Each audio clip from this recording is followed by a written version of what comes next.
మాలవ్య రాజయోగంతో ఈ రాశులపై కనక వర్షం, శుక్రు, రాహు గ్రహాల కలయిక దాదాపు 12 సంవత్సరాల తర్వాత జరుగుతోంది. దీనివల్ల మాలవ్య రాజయోగం ఏర్పడుతోంది. దీనివల్ల జీవితంలో సుఖసంతోషాలు కలగడంతో పాటు ఆర్థిక సమస్యలన్నీ పరిష్కారమవుతాయి. ఏప్రిల్ 2వ తేదీ వరకు ఈ కలయిక ఉంటుంది.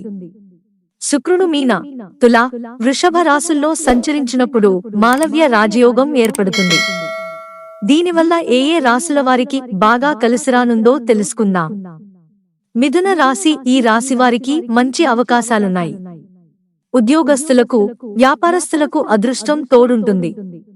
కొత్తగా ఆదాయ మార్గాలు వస్తాయి. విలాసవంతమైన జీవితం గడుపుతారు. కర్కాటక రాశి. వీరికి ఎంతో మేలు కలుగుతుంది. అదృష్టం వల్ల అన్ని పనులు పూర్తవుతాయి. కొత్త ఉద్యోగ అవకాశాలున్నాయి. వేతనం పెరుగుదల ఉంది. ఆర్థిక లాభాలు ఆకస్మికంగా కలుగుతాయి. పెండింగ్ పనులు పూర్తి చేస్తారు. సింహరాశి. ఆర్థికంగా పరిస్థితి మెరుగుపడుతుంది. వైవాహిక జీవితం బాగుంటుంది. పిల్లల వల్ల సంతోషం కలుగుతుంది. వ్యాపారస్తుల ప్రయత్నాలు విజయవంతమవుతాయి.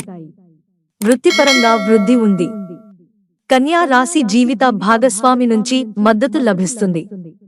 లాభదాయకమైన ఫలితాలతో పాటు వృత్తిపరమైన పురోగతి ఉంది. ఆరోగ్యంగా ఉంటారు. కొత్త ఆదాయ మార్గాలు దొరుకుతాయి. ఊహించని రీతిలో ధనలాభం ఉంది. వ్యాపారాన్ని విస్తరిస్తారు. కుంభరాశి. ఆర్థికంగా లాభాలున్నాయి. ఆదాయం పెరుగుతుంది. ఉద్యోగంలో ప్రమోషన్లతో పాటు వేతనాలు పెరుగుతాయి. అన్ని పనుల్లో విజయం లభిస్తుంది. జీవితంలో అన్నీ సానుకూలంగా జరుగుతాయి. మీన రాశి. కుటుంబ సభ్యులతో కలిసి తీర్థయాత్రలకు లేదంటే విహారయాత్రలకు వెళతారు. సంపదను పొందుతారు. వ్యాపారంలో డబ్బులు సంపాదించడానికి కొత్త అవకాశాలు అందుబాటులోకి వస్తాయి. మిత్రులారా, ఛానల్ సబ్స్క్రైబ్ చేసుకోవడం మర్చిపోకండి. ధన్యవాదాలు.